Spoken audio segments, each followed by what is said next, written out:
Hello, my amazing second grade artist. Miss Tracy's back this week, and we are going to be making colorful cockatoos. These are going to be a lot of fun. This is the example that I have for you, and this is just one that I've created. So we're going to be drawing this big cockatoo bird on the page, and then we're going to be using Tempera Sticks and liquid watercolor to add the color. But first, let's talk a little bit about cockatoos. This is a picture of one.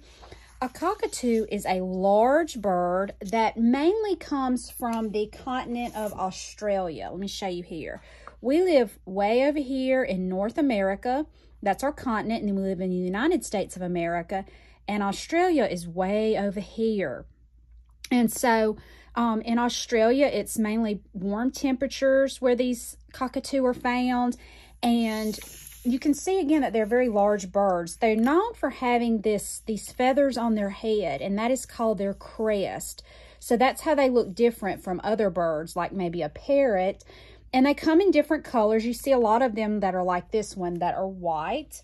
And they are also known for their curved bills. So this is their bill, like their beak, and you see how it curves down. So that's another thing they're known for. And they use those big bills to crack open seeds, and they eat fruit, flowers, and sometimes insects. The neat thing about cockatoos, though, is that they can be taught how to talk. And so I have a video that I want your teachers to show before starting this lesson. It's called All About Cockatoos, and you're going to see one of these cockatoos talk. It's pretty funny to watch it. I love seeing that. So to begin with, let me show you mine again. I had this one that I did, and then I also had this one where I made a blue background, and you're going to get to choose whatever color you want for your background. But we're going to start with a piece of 12 by 14 watercolor paper. And so teachers help the students. They can put their label on the back, and then the long side, the sides look very similar, but the long side, the 14-inch side, should go horizontal like this. So that way, if we mat them for the art show, they'll all be the same. The long side going horizontally, the 14-inch side going this way, okay? Now, I have mixed up some black tempera paint and water into these bottles. Unfortunately, they didn't have lids, so I've put a little piece of tin foil on here to keep them from drying. Before you use them with the students, shake them up good. Again, this is tempera. It will wash out, but I would have a center for them to do this. So that you can kind of keep an eye on them, because we don't want to make a huge mess with this. So after you've kind of shaken that up, take off your tin foil, and then you've just got it's like a paint dauber, and we're going to draw our cockatoo. And these are really good to help the students draw big. Now, students, you're not going to need to squeeze this bottle a lot. If you squeeze it, paint's going to run everywhere. And if you don't follow directions, you won't get to do this. And you're going to be very sad if you don't get to do this. So listen to your teachers and follow directions. Don't squeeze these. So we're going to start by making the head shape of the cockatoo. And let's just kind of, before you start, let's trace it out with our fingers. We need to leave some space over here for the beak.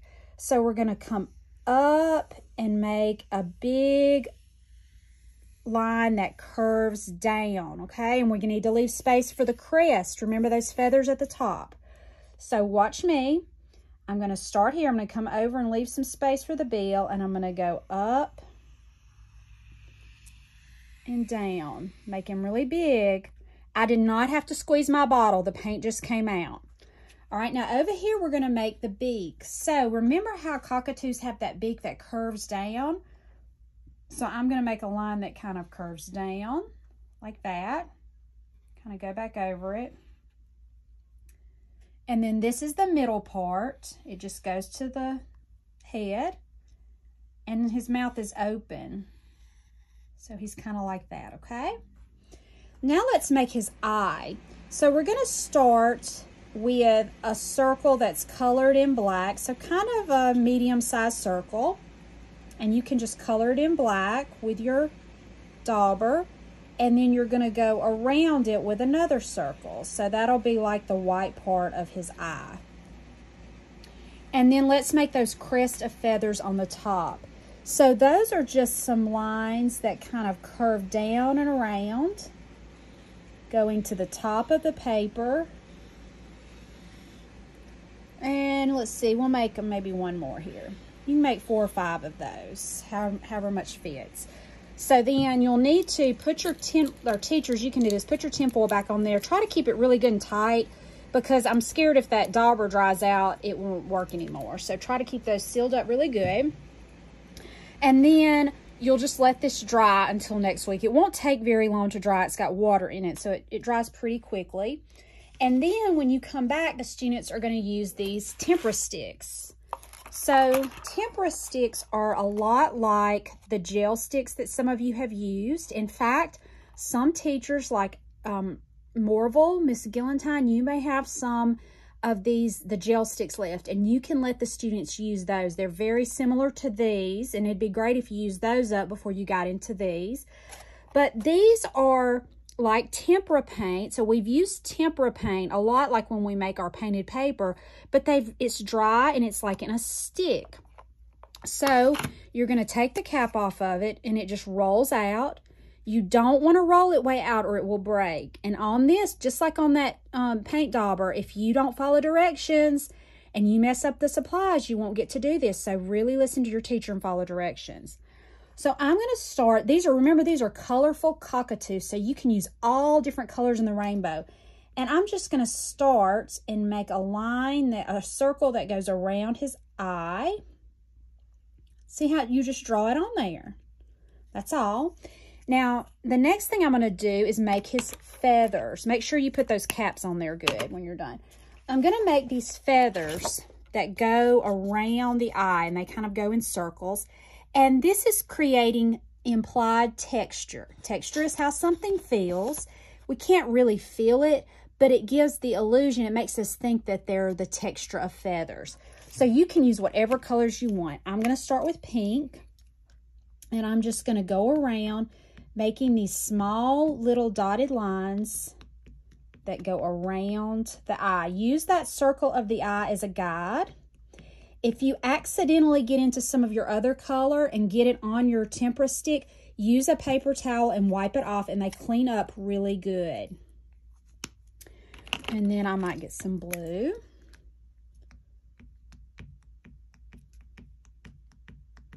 Just make them kind of close together. That'll help you not have so much white, and you'll have lots of color on your cockatoo. So don't make them really far apart. And let me do some green. Now at the top where my head has you'll have to just kind of keep going in that circle shape. So I think I'll start down here. Just kind of going around that, creating that round shape. So you'll go all the way down, finishing that out. And then you'll decide what color you want your beak. I'm going to do an orange beak. And so in there, I'm just going to kind of go in and stay inside of the black lines and just kind of color it in. You can leave some white showing, that's okay. You could do black or yellow. And then you're going to do the same thing in the crest feathers, okay? So I may make them several colors. So I may put like a stripe of yellow. You kind of decide how you're going to do this. And then maybe I'll put a stripe of blue. That kind of filled it up. I'll just have yellow and blue, but you might want more colors. So all of that will be filled up, okay? So when you're finished with that, you will have a cockatoo that is all colored. It's a colorful cockatoo. The last step will be to paint your background. And so teachers, let the students use liquid watercolors. I would like for you to have a variety of colors for them to choose from, but you only get to choose one color. So dilute the liquid watercolor with a little bit of water so it's still vibrant. If you put too much water, it's going to mute the color a lot, teachers, but leave it, just add a little water so it's diluted a little and it's not too strong. And then let the children use one of the soft paint brushes and paint their background, and it'll give you some nice variations that look really pretty. The watercolor doesn't have to be all smooth. It'll look really pretty when it dries like that. And if you finish early, students, you can flip your paper over and name your cockatoo and write a fun story about it. So I can't wait to see what you come up with. Your teachers are going to be sending some of these back to me, and I'll put them on Artsonia so your parents can see them. and I cannot wait to see it, and I'll see you next time. Bye.